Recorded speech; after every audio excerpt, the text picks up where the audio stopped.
This is Inside the Locker Room, where football isn't just a game, it's a war zone. Every take, unfiltered. Every prediction, ruthless. From Sunday battles to primetime legends. We break down the matchups, the mind games, and the moments that define champions. Fantasy, film, trash talk, all inside the locker room. So if you came for smoke, you're in the fire now.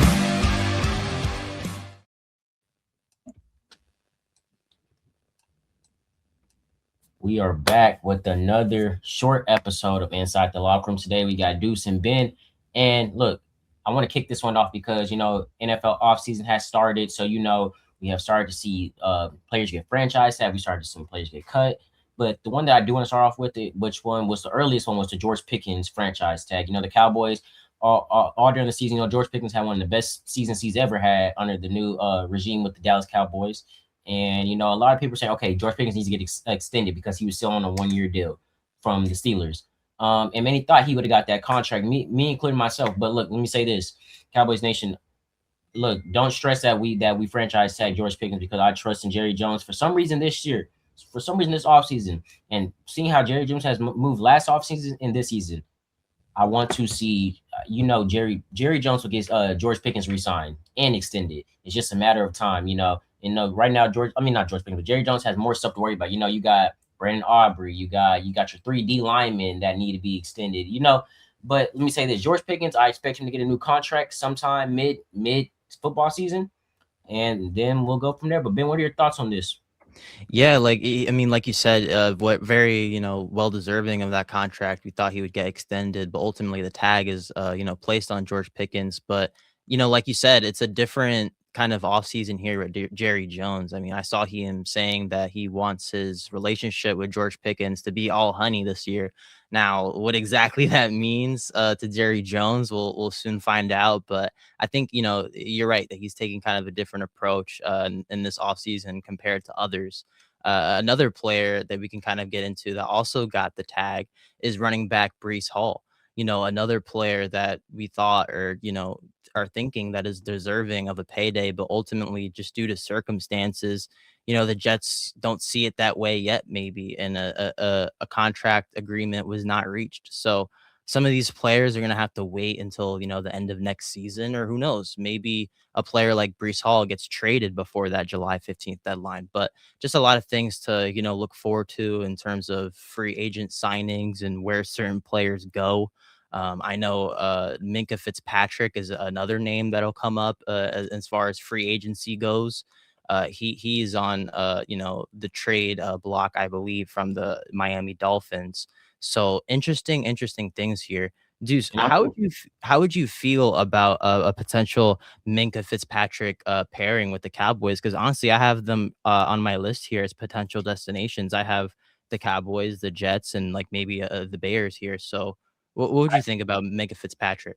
I mean, I wouldn't hurt it, but Minka Fitzpatrick is kind of getting a little bit older. If he does come, you're going to see that as this veteran presence that this team needs, right? The Cowboys got 2 draft picks. They really got 4, well, 3 now because they traded one to the Jets. But they got a lot of draft capital in the next upcoming years. And the Cowboys are about to start drafting. We know how bad the defense was last year.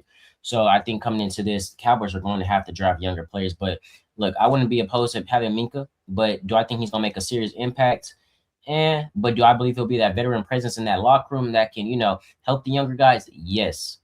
But I think right now the Cowboys are going to go more in the free agency. I think they're going to lean more towards the linebacker core for the defense side of the ball. Right now in the draft, people already got us mocked to pick. Let me see. A lot of people got us mocked to pick Sonny Styles at 12 for our first pick, and then I got us picking Keldrick Falk, the edge, at pick number 20. So I think a lot of Cowboys fans and a lot of Cowboys players in general, they can just agree that right now the Cowboys need their strong focus on the defensive side of the ball. And really right now they need to attack that D line and they need to attack those linebackers. But at the same time, go out in free agency and get some, younger corners and some safeties. We lost Trayvon Diggs, but we got a lot of young corners that were showed bright flashes last year, and that can always step up, and we can always get more during the draft. This draft class is not like last year. You got it's full of linemen, and it's full of players on the defensive side of the ball. This is a defensive sided draft class, and I think the Cowboys need to take advantage of that because it's not often we see a very talented defensive draft class every year. Yeah, and at the combine, they showed that being the fastest, group statistically out of any draft class, and we'll get to that in a second. But going off of another free agency topic here that the shockwaves earlier were sent throughout the league, that Kyler Murray, former first overall pick for the Arizona Cardinals, was ultimately released, and that means he could sign wherever he wants. So I want to ask you, Deuce, and I'll give my thoughts on this as well, real quick. Is that Kyler Murray, a former number one overall pick, I mean, he's no, scrub here. So a team was definitely going to want to sign him, and he's going to get signed to a team. And my first initial reaction was either the Vikings or the Dolphins. Now, the Vikings are a very interesting spot for Kyler Murray because, I mean, imagine, what their team would have been last year if they had maybe a Kyler Murray at the helm. And that's not to take anything away from quarterback JJ McCarthy, but not every throw was necessarily, the greatest. And it's a new GM here in Minnesota. They have a fill-in GM currently at the helm for them. So do they want to keep JJ McCarthy, or are they going to want to put all their eggs into that basket, in their first year being a stand-in GM? Or does Kevin O'Connell even want that as well? Because, he's going to be involved in the situation as well. Honestly, I think right now, wherever Kyler Murray goes, he's going to have to compete for that starting job because last year he did. It sucks to say this, but in the past couple of years, despite injuries, he has regressed a little bit from the status he has as a number one overall pick. Do I still think he's a bad quarterback? No, I still think he's a top quarterback in the league when healthy and has a good system around him. We saw how he did under Cliff Kingsbury. We all saw that, and when he had D Hop, they were one of the best teams in the league. I think they were at like 2 losses, 3 losses. They were undefeated for Yeah, a I good remember little that season. They were good for a good little minute, and it's a bummer. But if hypothetically, if Kyler Murray is to go to the Vikings, okay, you're paired up with Jordan Addison, Jay Jettas. You got a good offensive line. You got a young defense in my eyes, and a very talented defense in my eyes. I feel like the thing that was holding the Vikings back this year, which is the fact that they had JJ McCarthy at quarterback. I think if they had a couple of different, hypothetically, if they saw Sam Darnold at quarterback, Vikings would have probably been a top team in the NFC North again. Um, am I trying to shame on JJ McCarthy? No, because he's still young, but it takes time. But JJ McCarthy does have to take accountability because he played a part in, the regression last year. And the front office has to take accountability because why would you cut Sam Darnold after the career year he had? And then you see he just went on to win a Super Bowl with the Seahawks. But if Kyler Murray used to go to the Vikings, I do like that, but I'm gonna say this: it is gonna be a quarterback competition room because Kyler Murray is coming off an injury and one of his worst productive seasons last year. JJ McCarthy is still young with fresh legs, so that's what you got to weigh. Very interesting, what's going to happen to this Minnesota quarterback room, and we'll find out in months to come. But next topic, I was just mentioning earlier and how fast this combine, class was for the 2026 NFL draft. We had linebackers running 4.4s. Like, just to put that into perspective, these are 6'5", 6'6", about humans running at almost wide receiver speed. And I just thought it was obviously impressive. Everybody was glamoring over the fact that, Arvell Reese and Sonny Styles had the craziest 40 times, including myself. And, I got to shout out Kenyon Sadiq as well, breaking almost every record statistically, testing for a tight end. And he led all categories in this year's draft for tight ends. So just a lot of interesting storylines from the combine. We had, obviously, like I said, just a lot of fast players. And yeah, I think there are definitely a few risers here that came from the NFL combine. And the first one I'll get into is Anthony Hill Jr. And I'm going to get into some Anthony Hill Jr. because, this linebacker out of Texas, big Texas Longhorn here, I feel like he's maybe getting overlooked because of these other linebackers in Arvell Reese and Sonny Styles, and also CJ Allen out of Georgia. But when talking about Anthony Hill Jr., I arguably think he has just as much, tape and production as some of these guys. And, his measurables and his speed from the 40 that we got from the combine was not that far off from Sonny Styles and Arvell Reese. He only ran point 10 seconds slower. So he's still very, very fast for an off ball linebacker. And I think a lot of teams are going to be, happy to find out if he ends up falling to them. I ultimately have, a early second round grade on him, but I think we definitely saw some flashes of greatness from, the entirety of the linebacker group from the combine.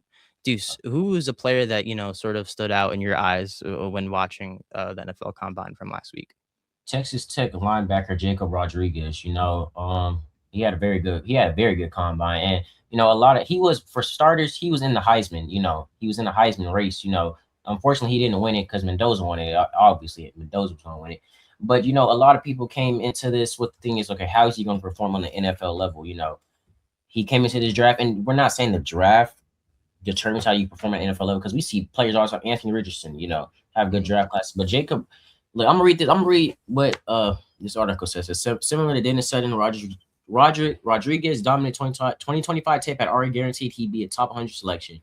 But his instincts and quick hands support the FBS leading 7 force fumbles and earned most Stoy's linebacker as majority heady player rather than an elite athlete. Rodriguez destroyed that stereotype with brilliant all-around performance at the combine. Howard, the 6', 231-pound performed well within premier events such as a 40-yard dash. That's a 4.57. Ben, you notice how these are some big players running 4.5. Yeah. That is crazy. Yeah, these are some big humans Then you running got at a that vertical speed. jump of 38.5. That's a very high jump. Shows that you can get over the line. If you want to put him on the field, if you want to put him on special teams, put him on there. We also saw what Jordan Davis and Jalen Carter were doing when they were blocking field goals. It can be very much done. And it also says, but many evaluators see the shuttle drills as more important for linebackers as he says the agility and balance critical to adjusting to the ball carriers in space. Look, Rodriguez is out there in the best position best was 6 seconds, basically at 6-7 seconds, and a 3 cone at 4.19 seconds in the short shuttle. One, he got the speed, he has physicality, he has the athleticism to play, this in the NFL. And I think the combine, a lot of people are kind of sleeping on him coming into the draft. But this combine showed that, like, hey, I can perform and I can compete at the same level as these type of players. We've seen how my stats have, lined up. And I hate to say this, Rodriguez ran a faster 40 than, some of our skill players in the NFL, if you really think about it. So that's my thing. And there's a lot of risers in this year's draft. But if you really pick apart, you'll be like, wow, this man, they had him falling like Jacob Rodriguez. A lot of people had him going, when early mocks are, a lot of people had going top 10. Not no more. But I guarantee he'll still go in the top 2 rounds though. And he'll be a steal for whoever gets him. Yeah, I feel like there are a lot of those kind of duos on the defensive side of the ball, and the kind of second, player kind of gets a little overlooked. I mean, there's still the Keem Mesidors of the world as well. He was paired with Ruben Bain. That example you just shared with Jacob Rodriguez, maybe he's getting a little bit overlooked because he was paired with David Bailey. I mean, it just goes on and on and on. I mean, Sonny Styles with Arvell Reese. There are people saying that now that Sonny Styles might not even make it out of the top 10. That would be certainly insane to compare to, what the mocks were suggesting earlier on, but it's very well possible just because of his stature and how well he tested. And now you don't have to be the biggest, numbers guy or measurements guy in the world, but it could kind of point you in a direction and what kind of football players these guys can be. And, it was just very, very impressive from what we saw over the last week. And I will, kind of end off the draft talk with this, and we'll lead into a special announcement as well in a second. But this draft is going to be, a little bit more of a treat than last year's, in my opinion, as far as unpredictability goes. I feel like this draft is going to be a lot more unpredictable than last year, and that we're going to be seeing a lot more trades. I feel like that's a thing that people aren't exploring enough with these first round things. But always as things go with these mock drafts and talking in the off season, we won't truly know until it actually happens. But it certainly doesn't hurt to, try to project and see where these players fall. And it's certainly going to be a treat once we get to see, finally hear those names being called in April on draft night in Pittsburgh. Yeah, I agree. And look, last year I remember one thing I say about this, you can don't rely so much on the mock draft because last year all of our mock drafts got changed up in the first 10 picks. I mean, I remember I think the Browns traded up or like the Jaguars traded up. It was something like that. And Yeah, that kind of Jaguars traded up for Travis Hunter. and that threw off my whole. And I remember like before I had Travis Hunter going, but at the same time, a lot of people at the same time thought Travis Hunter was going to go somewhere like the Giants or something like that. And a lot of us had Shador Sanders going in the first round. And did that happen? No. So that's why we're saying you just with the combine. I feel like you don't know how you get to see the true player skill set on that first preseason game. That's what you get to see in the mock draft. We can mock draft and combines and all these are so we can use them as much as we can, but we're not going to get to see that true talent until they get on the field. But I think these combines giving us an idea of what these players can be and what their skill sets can be for what these players can be used as. But if I'm an NFL GM or an owner, if you see a player that just had a standout, combine, don't go in. You need to evaluate him some more because that's why I'm going to Anthony Richardson and look at him now. Yeah, I mean, we've seen it time and time again, with players having an amazing pro day. Look at Zach Wilson. I mean, he fooled the world into thinking he was, worthy of a top 5 pick. But as time goes on, we'll see how these players perform and project and, leave it out on the field. And that's all they can do. They have, obviously a ton of time ahead of them being these young guys. So, I mean, it's crazy to think that Arvell Reese is younger than me by like almost a year. And he's just this mammoth of a human being and just a force on the defensive side of the ball. So props to guys like that. Just go out there, give it your all, and lives will be changed on draft night. And another thing about draft night that I want to announce proudly is that Inside the Locker Room will be covering their second draft this year. I'm going to be down in Pittsburgh and we're going to have a lot of live stream stuff going on. And we're going to be, reacting to these picks and giving you guys the best coverage that we can while we are down there in Pittsburgh. So if you guys are going to the NFL draft, don't hesitate to say hello if you see any of us. And yeah, just be looking forward to that coverage of the NFL draft, and we will get that to you guys soon. I'm Yes. excited to see, the New York Jets with the second overall pick. That's gonna basically, start the draft. Or do we somehow see a miraculous thing from the Raiders where they give up the number 1 pick? I don't think that's happening. But certainly a lot of storylines to go into the draft night in couple months now, ahead of April, the end of April. Deuce, are there any other thoughts that you want to give out other than what I just said? Yeah, so we do have a lot of stuff coming up for Inside the Locker Room. Tonight at 7, we have we have another interview with the North Carolina Central women's basketball. Then we have our next Edward Waters University Spotlight episode with Mark Livingston. That's me, Michael, and Mark Livingston, our HBCU Spotlight. And then Inside the Locker Room is turning 1 years old, so make sure you stay tuned to that. All of our OG cast will be back on. All 6 of us. We're still working that in plan, but Noah will be back on for 1 episode. Like I keep saying, we just gotta every month we're gonna have some more great content, and we're continuing to build. We're continuing to build some of this. We're going slow by slow, but it's working, and we're thanking y'all for the support because without this, it wouldn't be possible. I mean, Brandon and all of them without their networking, it wouldn't be possible to get to the level we're at. But at the same time, it wouldn't be possible without y'all. I mean, help us get the views up. Our goal now is over 100 views per video and over at least 10 likes. If y'all are in the comments, comment something. And if you want to be a part of a pod, don't be scared to reach out. We schedule anybody. You just got to reach one of us. You can reach Ben, you can reach me, you can reach Michael, you can reach Adam, you can even reach Brandon, and Brandon will come to us and tell us that you want to, we'll work something out. But and also at the same time, make sure you're promoting our content. Help us because we're still young, we're still growing, and our goal right now, we're trying to get to 1,000 subscribers, and right now we're at 335 subs. Our goal for this video, 350 subs. I believe we can do it because I've seen us get a lot of views. Ben, do you have any closing remarks? Exactly what you just said, guys. Hit that subscribe button. We appreciate you guys so much for all the love you guys have been showing, and we'll catch you guys on the next one.